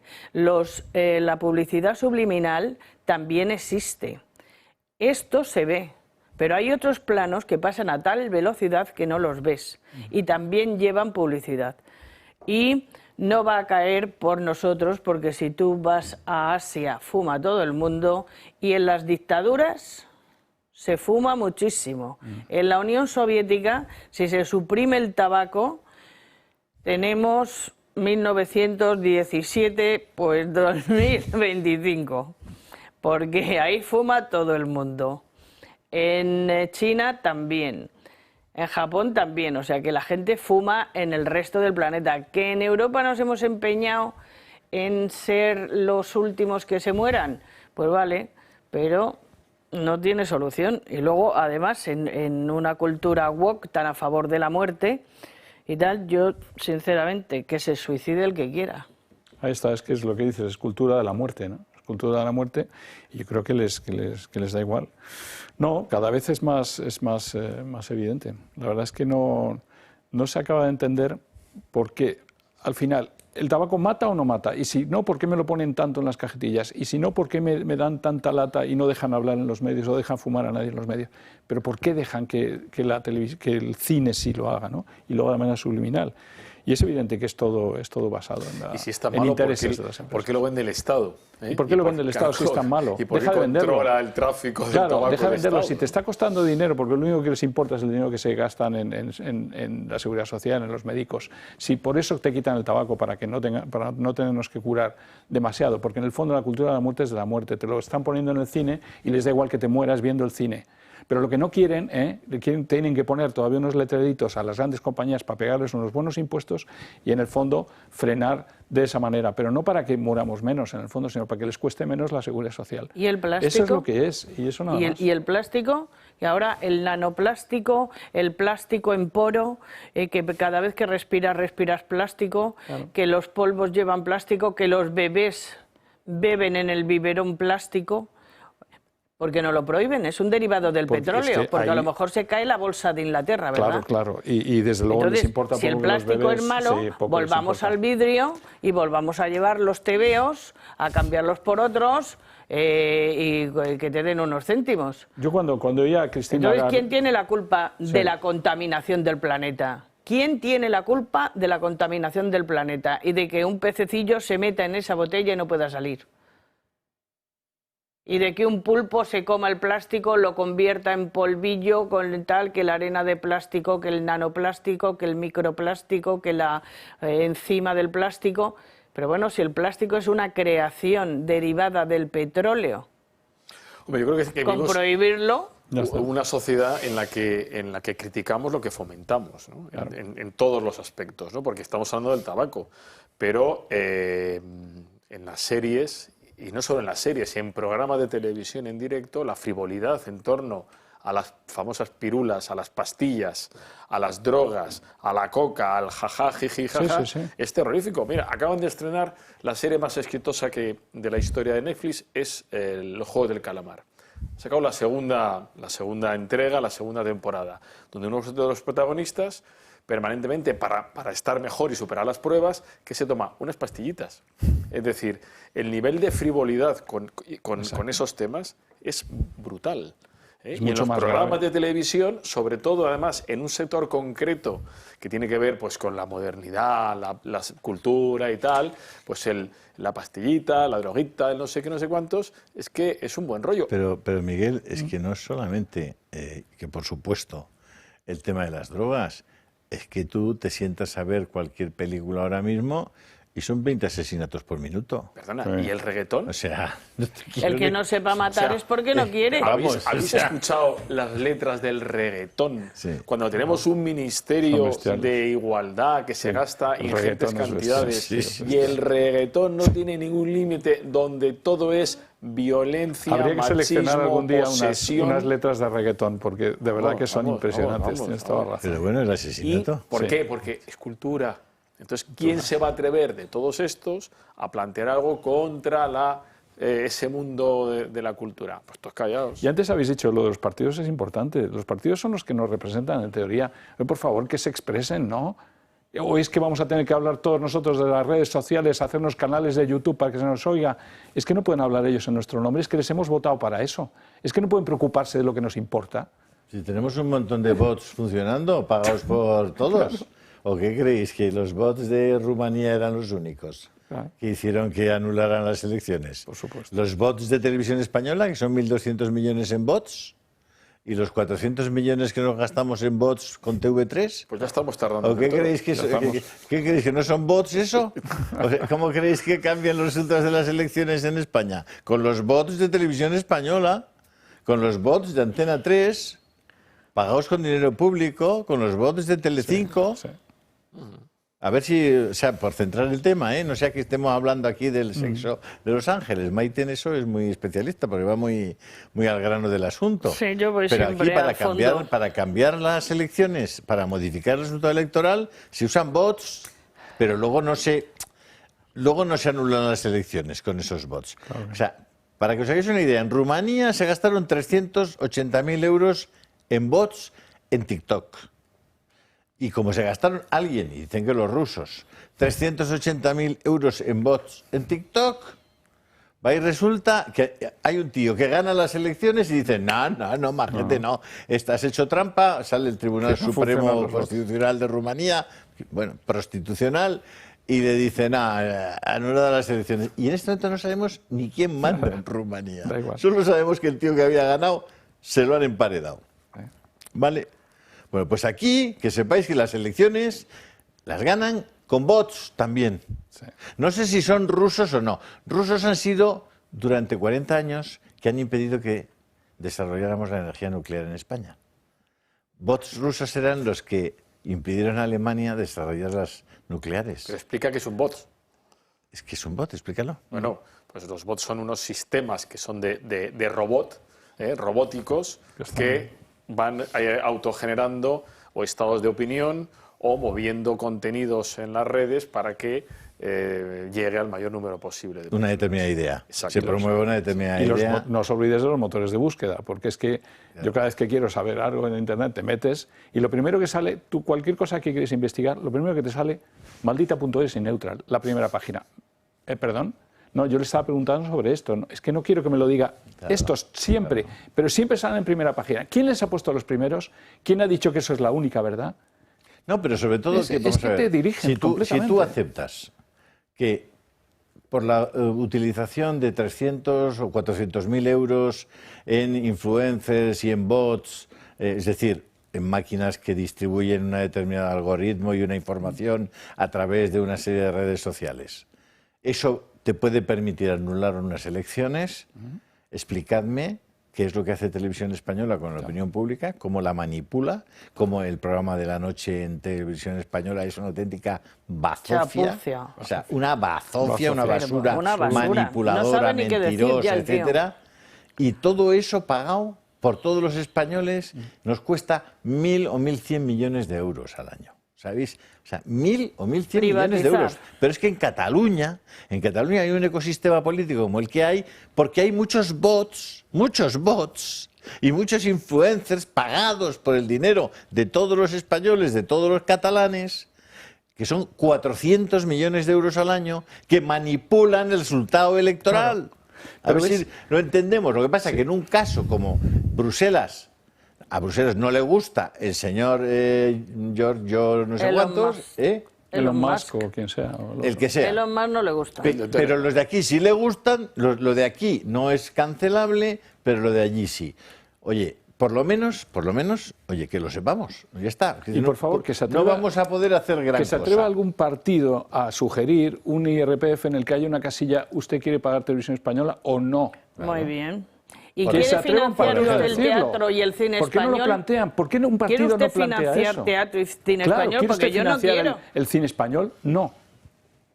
¿Por qué no? Bueno, yo creo que ese tema tal vez lo mejor es no abrirlo, porque recuerdo que en países como Gran Bretaña, es decir, no te lo preguntan, ¡pum!, lo pagas y pagas un impuesto todos los años para la BBC. En Suiza hay un sello. ¿Te guste o no te guste? Sí, en Suiza compras un sello que pegas en la televisión que le has pagado al Estado para poderla ver. Claro, o sea, pero que no puedes, y además no puedes renunciar a ello, decir, con lo cual pagas o no pagas. Ya. Bueno, pues esto es lo que... Pero van contra Inglaterra.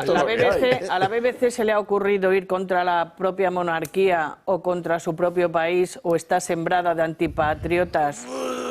O los piratas los piratas son patriotas, siempre llevan su bandera calavera. Nosotros es que no sabemos qué bandera llevamos.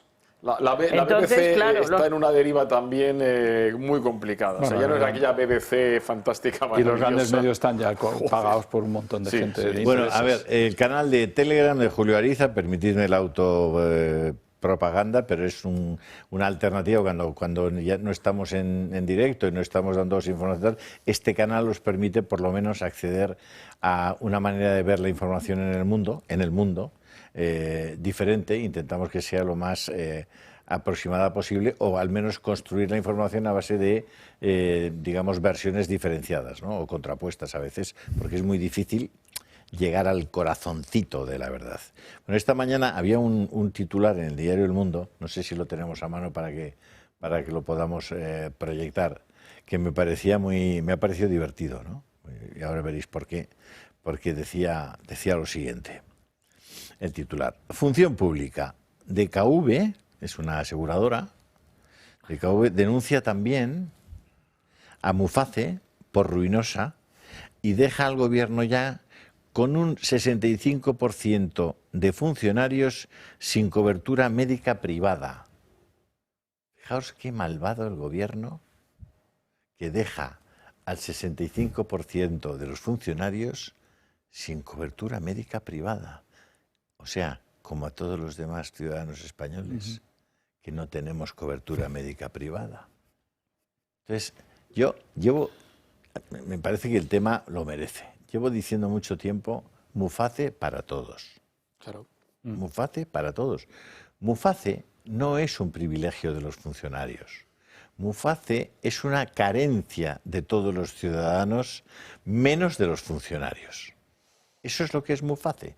Porque todos los funcionarios, todos los españoles deberían tener su Muface o nuestro Muface.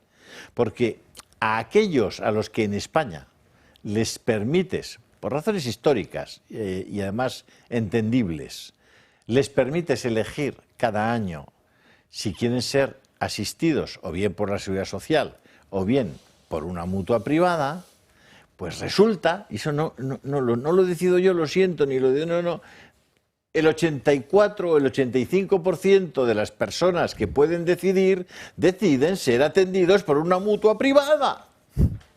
Yo no tengo la culpa de que les guste a esos masoquistas, que les gusta la sanidad privada y que luego salen ellos mismos, algunos de esos salen con esto y dicen sanidad pública, con la cartellita de Muface dentro del bolsillo. O sea, esto es todo de psicópatas. De psicópatas, porque la única manera en la que podemos hacer sostenible el sistema de pensiones y el sistema sanitario español, que están ya cayéndose a trozos, es que volvamos a la base cero, es decir, que gestione el sistema, que lo haga más sostenible, más eficiente, más transparente y mejor. Se llame Pepe, se llame Mutua, se llame Sanidad Pública, se llame como sea. Pero sobre todo, que todos los trabajadores también de la sanidad tengan las mismas condiciones. Y si a uno no le puedes despedir nunca, pues al otro tampoco. Pero si no pudiendo despedir nunca a uno y al otro hacemos que el sistema sea insostenible, pues igual tenemos que revisarlo. Eres un revolucionario. Un ácrata. Un ácrata. Pues mira, te voy a poner una cosa para celebrar. Yo creo que pone al toro, que sí, esto anima. La privatización es la solución. ¡Ey, no te caigas, chaval! No, es la capacidad de elegir. Oiga. Es decir, pero efectivamente. No puede con el agua de Cazorla. No puede con Chularquito, no hay manera de torearlo, ¿eh? No. A Chularqui no se le torea. ¿Qué os parece? No se atreve nadie a meterle la muleta. A ver quién le mete a este toro. No, ya está bien banderilleado, ¿eh? Pero no hay quien le meta la muleta. Es que estamos todo el día hay que con rematar mentiras. la faena. Miguel, todo es mentira, tío. Sí. Claro que es todo mentira. Pero además la que está montando este gobierno, porque está desesperado, es decir, se van a cabrear casi 2 millones, 1,5 millones de funcionarios, muchos de los cuales que tenían tratamientos, que ahora eso se queda medio en el aire, luego vuélcale a la seguridad social de repente 1 millón y pico de personas, es decir, es un Cristo. Que son los que van al médico, porque al médico van siempre los mismos. En el canal de Telegram, Julio Ariza el Toro, si entráis, lo vais a ver, y además yo espero alguno de estos días poder hacer un chat en directo con vosotros en este canal de Telegram. Julio Ariza el Toro. Hay varios Julio Ariza porque hay gente que ha decidido utilizar nuestro nombre. Por cierto, si alguna vez recibís dentro del canal de Telegram Julio Ariza el Toro, recibís cualquier aviso, cualquier notificación, cualquier consejo sobre invertir en criptomonedas o en no sé qué, que sepáis que es un hacker. Lo hemos denunciado a la comisaría de policía porque alguien entra en cuentas, no sé cómo lo hacen, pero entran en cuentas y te meten una cosa que que yo no he puesto. Yo estaba extrañado de que pusiera tanta criptomoneda. Digo, ¿qué le ha dado a Julio por vender jamás no sé ni lo que es una criptomoneda. Claro, jamás. pero sale bastante. Bueno, pues sale bastante, pero es que a mí me llegó por un señor, uno de nuestros espectadores, que me dijo, oiga, ¿usted por qué ¿qué sabe usted de criptomonedas? Digo, yo de criptomonedas es de lo mismo, en fin, que de los sumerios. Pues sí, muy poco. Pero es que si ustedes reciben eso, por favor, bórrenlo, porque eso es un hackeo. O sea, es un timo, no entren, ni se les ocurra nada de todo eso, es un puñetero timo. Pero al margen de eso, que a algunos les sale y a otros sé que no les sale, no sé por qué, a mí, por ejemplo, no me sale. Hoy he puesto una encuesta que digo, ¿crees que los funcionarios deben ser los únicos que pueden elegir entre sanidad pública y sanidad privada? Interesante. Preguntado. ¿Deben ser los únicos? 90-10, ¿o cómo va? 90-10. No, sí, de carril. Han votado 2.619 personas en este momento. Si os animáis a votar, yo al final del programa os diré cómo ha acabado. Pero en general la gente dice, claro, que es que muy fácil para todos, como es lógico y normal. ¿Quiénes no quieren? Claro. ¿Sabes lo que pasa? Esos que son, por ejemplo, delegados y liberados sindicales. Claro. Que no sé cuántos hay en España. Alguien nos debería dar ese datillo de cuántos liberados sindicales. Esas listas hacen falta. ¿Sabéis? Hacen falta listas señaladas con nombres y apellidos de periodistas, de chupópteros, de chupatintas, de pelotillas. O sea, ese listado, gracias a la IA, a la AI, a la inteligencia artificial, se obtiene con un clip. Quiero saber cuántos son, con nombres y apellidos, los 11.000 funcionarios que han entrado a lo largo de los últimos 7 años en la función pública. Quiero saber cuántos periodistas reciben dinero y sobres de Perro Sánchez. ¿Tengo derecho? Entonces, ¿quién se ha comprado un piso en los últimos 6 años? ¿Qué ganaba antes? ¿Cuánto gana ahora? O sea, hay listas en las SS que la tesorería, la seguridad social, contrastar, todo esto es facilísimo. Hacienda, Marichus Montero tiene que saber cómo hacerlo. Pero si no sabía lo que hacía su jefe de gabinete, hombre. Ya, pero bueno, pero ¿cómo no vas a saber? Pero siempre tienen a un enterado de estos que ha estudiado en Cambridge informática. Yo quería volver a lo de Cambrils. En Cambrils, los que han estudiado informática en Cambrils claro. O han estudiado telecomunicaciones en Camford, de esos que tienen un montón, todos esos con el ridículo de Camford, de la Universidad de Camford, todos esos tendrían por narices que asesorar, ya que se ha incrementado de tal guisa el número de asesores, digo yo que estos asesores estarán para algo. Entonces, esos asesores han de suministrar listas y comparativas el rollo de los pisos, aprovechando el ladrillo este que me trae loca siempre que te lo veo y yo no sé qué significa. Pues el recordatorio del único presidente que ha tenido primer ministro que ha tenido este país, en el que estableció un muro entre las dos Españas, diciendo que había que, a todos los que no habían votado, había que levantar un muro. Ese es el recuerdo permanente de lo que tenemos en este país, un enfrentamiento provocado por un presidente irresponsable. Bueno, cuando llegó por primera vez este ladrillo costaba €1,35 y ya vale 7,50. Sí, porque pues es lo guardamos. Y más que va a valer, porque las presas... Se puede especular sobre el ladrillo. 19 presas que han tirado.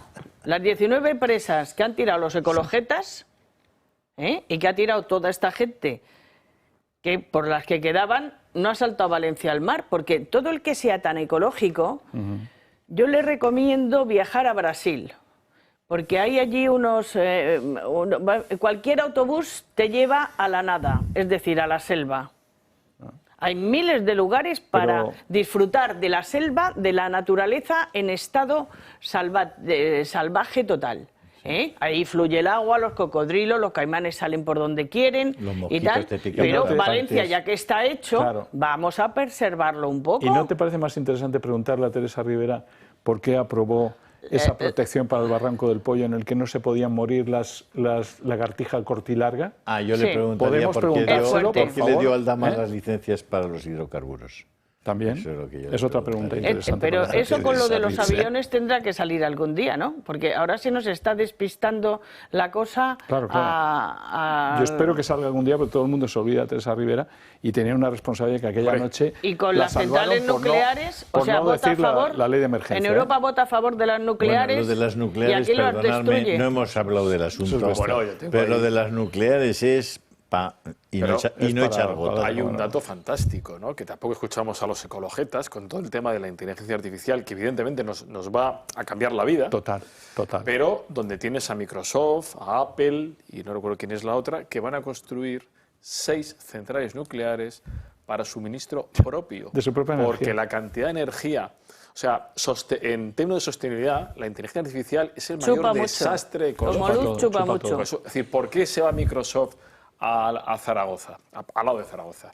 Pues porque tiene el Ebro y tiene que enfriar los equipos.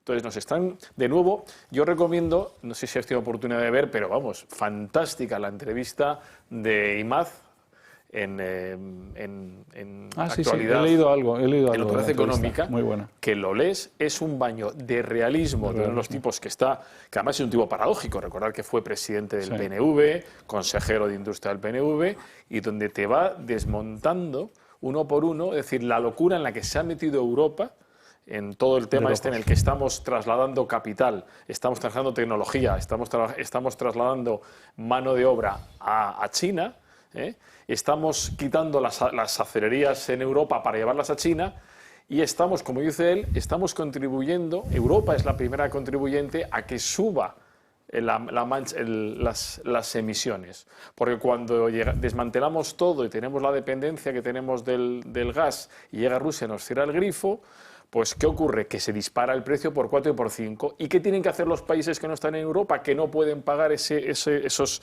400% de aumento de la tarifa? Pues quemar. Y quemar. Josu Imaz solamente es el tipo más lúcido que hay y en este momento más valiente. Es verdad que él va con escudo. Si fuera de Burgos él y cercano a Vox, no se le ocurriría hacer unas declaraciones así, pero claro, como él es cercano a quien es cercano y este gobierno depende del PNV, tampoco se van a permitir el lujo de cargarse a un señor que además tiene Petronor en el País Vasco. Pero por lo menos pero tiene la lucidez, la inteligencia, yo se lo aplaudo, de salir a decir lo que es obvio. Lo que es obvio, pero que nadie más tiene los atributos para decirlo. Pero que te desmonta el coche eléctrico. Está clarísimo. Claro. Además, él no es un tonto, es un hombre muy bien formado. Yo creo que él además es químico, doctor en química. Doctor por Nantes. O sea, que decir que lo que hace Josu Imaz es un ejercicio de pedagogía brillante. Insisto, él lo puede hacer porque tiene... Otros no lo pueden hacer porque no tienen el escudito del PNV. Él lo tiene. Pero hay otras empresas que pueden tener el escudo del PNV y no hablan con tanta claridad. Bueno, no creas que muchas, ¿Alguna más? Iberdrolilla. Hay Iberdrolilla. Eso es más difícil. Pero Iberdrolilla ya habla de otras cosas. Iberdrola tiene otros intereses distintos. Pero es que, claro, este gobierno ha penalizado especialmente a empresas como Repsol. ¿No os parece que el 2025 nos va a traer un cuestionamiento tremendo de la propia Comisión Europea, la Unión Europea y todos los bloqueos que está? La política energética europea, lo estabas comentando ahora, es un desastre. Lo de las nucleares. La agrícola es un desastre. La política industrial que nos plantea la Comisión Europea no deja libertad a ningún país para que haga su propia política industrial. Es otro desastre. Un desastre. Y todo es así. ¿No creéis que va a haber un cuestionamiento enorme por parte de los países a medida que vas cambiando las elecciones y cambian las ideas, de que va a haber un cuestionamiento tremendo y va a haber una reconsideración de lo que es la propia participación en esta Comisión Europea y en esta Unión Europea? La política exterior, por ejemplo, la guerra, la política exterior, la política comercial exterior ya no funciona bien a nivel global porque los intereses de Alemania no son los de España y tenemos un arancel común y habrá que actuar de una manera diferente. Todo eso nos estamos dando cuenta todos, pero ningún Estado miembro se atreve todavía a decir, oye, que esto no funciona. Creo que va a salir alguien en el 2025 y van a presionar de que no funciona. Eso va a salir en enero cuando Donald Trump dé las cartas. Posiblemente Donald Trump empuje eso un poco. Empiece la jugada. Entonces yo creo que ahí Buloman ya no ha sido convocado a la reunión. O sea, Buloman no lo quiere Donald Trump en la reunión de la OTAN. Buloman. Ah, Buloman. ¿Qué estoy diciendo? Buloman es Buloman. Entonces, Buloman es lo que me he pedido yo. Pero ahora he cambiado. En lugar de un Buloman para clavarle agujas de ganchillo y una Bebo Barbie. Para Reyes. Sí, Buloman. Vamos a y publicidad Bebo y después de la publicidad juntos. nos dice Maite quién Ya es pedimos Buloman. los Reyes, sí. Hasta ahora mismo, no os lo perdáis. Estábamos sumidos aquí en el hiperrealismo con la conversación que manteníamos con Maite, muy interesante, pero de imposible publicidad. No podemos repetir las cosas que estaba diciendo Maite, pero sí nos tiene que aclarar quién es Buloman. Sí. Bueno, también llamado Buloman, Barromán, Fangomán. Al que adivine eso, tiene que darle usted un premio. Le damos un apartamento. Yo creo que debiera de llamar la gente. Yo creo que un viaje, el club de viajeros del club de amigos, debiera abrirse más a viajes esotéricos. Visita el comunismo. Conoce a fondo lo que es vivir en Pekín. Conoce vivir en Akadem Godorok, Sí, pero en esto pleno en Siberia. vez de invitar Toda una a los del club de experiencia. amigos que ya saben lo que es el comunismo, podemos invitar a nuestros amigos de izquierdas para que les vamos a llevar para que disfruten de su ideología Comunista in situ. In situ. Claro. Usted es rojo y comunista y tal. Enhorabuena, tiene usted la oportunidad de visitar Cuba. Además, le vamos a dejar 6 meses allí tranquilamente. Módico precio, gratis, prácticamente. y gratis allí, pues a gratis, quien para lo que va a adivine. comer allí, gratis. A quien adivine, estamos casi en Nochevieja. Buloman. ¿Quién es Buloman? ¿Quién es Barromán? ¿Y quién es Fangomán? El Basuromán. Que es el muñeco de moda. A quien adivine, que hace de todo, ¿eh? Él hace de todo. Esquía se bien. tira. Incluso esquía. Se tira. Al barro. Al barro no se tira. Hace jogging. Lo lanza. Al barro no se tira. Pero sonríe, anda. O sea, Es pelota. es pelota. Es quien es. Quien lo adivine. Bueno, lo siento. Vea usted a dónde le manda. Lo siento. A un viaje comunista. Lo Me siento parece muchísimo, que la pero nos gente lo quedan sabe. muy poquitos minutos. Ah, muy bien. Venezuela me parece un destino también interesante. Venezuela, que se quede ahí directamente. Por cierto, había una última rueda de prensa de Adorni, lo digo porque va a ser la referencia del 2025, sin duda ninguna. Mirad lo que decía Adorni, porque han hecho una auditoría del sistema de pensiones, de una parte del sistema de pensiones, antes ya habían hecho otra. Mirad lo que cuenta Adorni, que es francamente divertido. Una mujer recibía una pensión por una supuesta amputación del brazo derecho, se presentó a la auditoría y tenía los dos, por suerte, ¿no?, ambos brazos.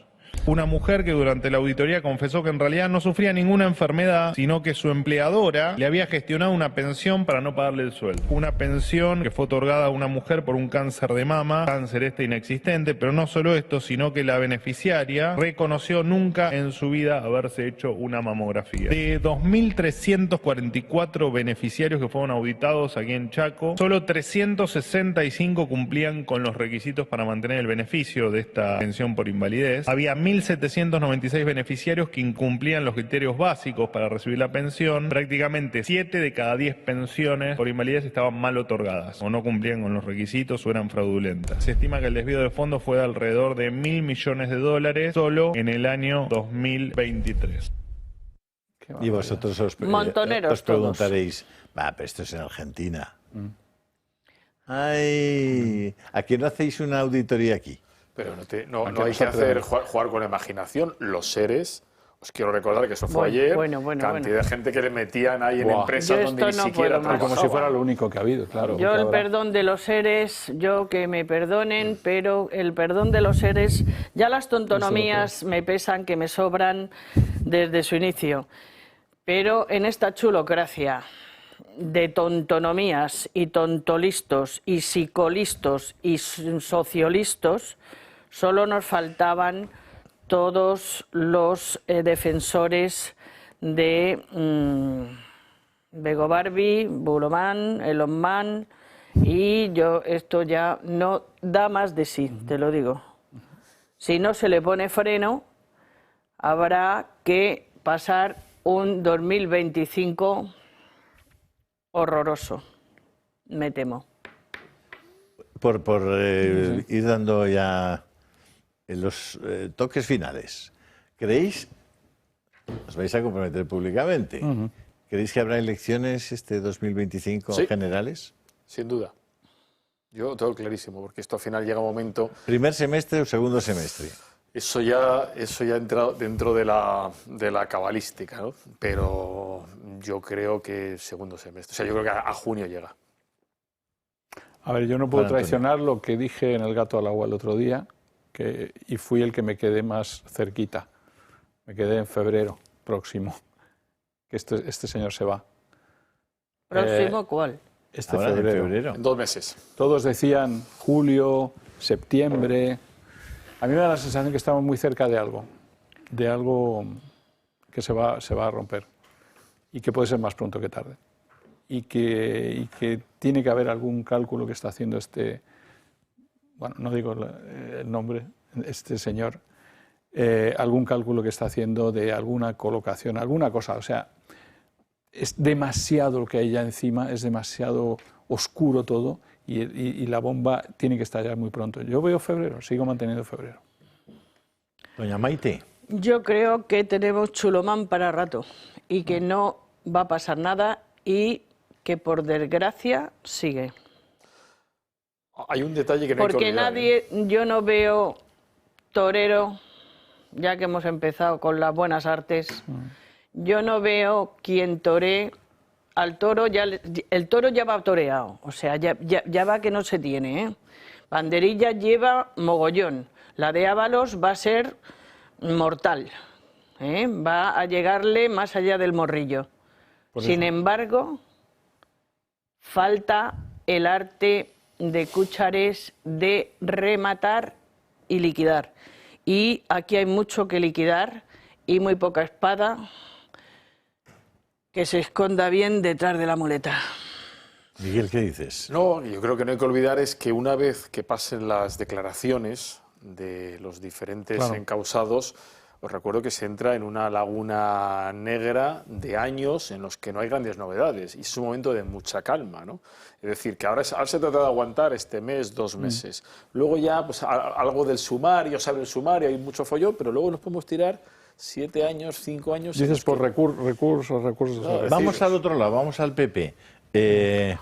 ¿Le aparecerá alguna oposición interna venida desde Andalucía o desde otras partes? Desde Madrid, que le venga. A Núñez Feijóo. Esos viajes constantes de Juan Moreno a la capital para reunirse con gente discretamente, ¿pueden tener algo que ver con que en el PP haya algún tipo de movimiento para remover a Alberto Núñez Feijóo? Yo creo que nunca llegará presidente. El Gallegomán no, jamás. Gallegomán no va a ser presidente de España. Hoy me toca brujería.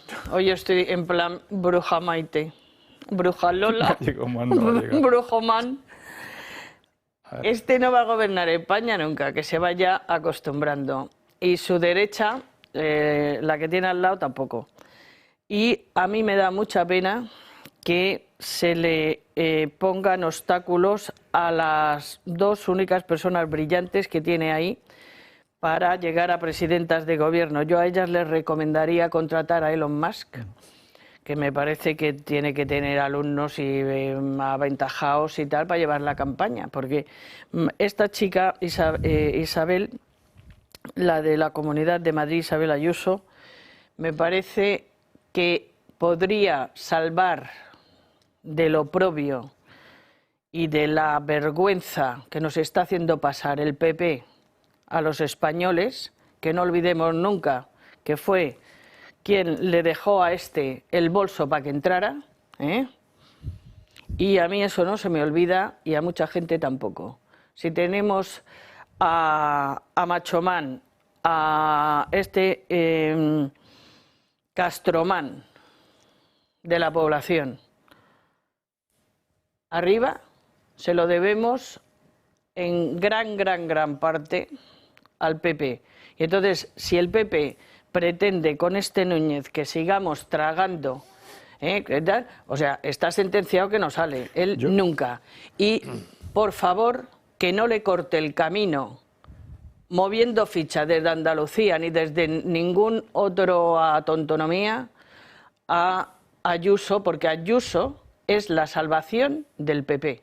Yo coincido. Y Cayetana también. Pero en estos momentos nos sobran intelectuales. Perdonadme, pero nos queda un minutito. Queda un minuto, rápidamente. Venga, muy rápido. Blandi Blue Man no llegará tampoco, coincido contigo, y no llegará porque ha olvidado la ideología, y tanto Cayetana como Ayuso las veo fuertes, y desde luego que están pasando cosas por detrás y que algo oscuro se está moviendo, porque el PP no hace más que perder y perder. Un abrazo y muy especial a la familia de Dalmacio Negro, admiradísimo profesor, a la familia de Luis Suárez, uno de los personajes más interesantes, los intelectuales más increíbles que ha tenido la historia de España. Luis Suárez, que han fallecido durante estos días con Dalmacio Negro.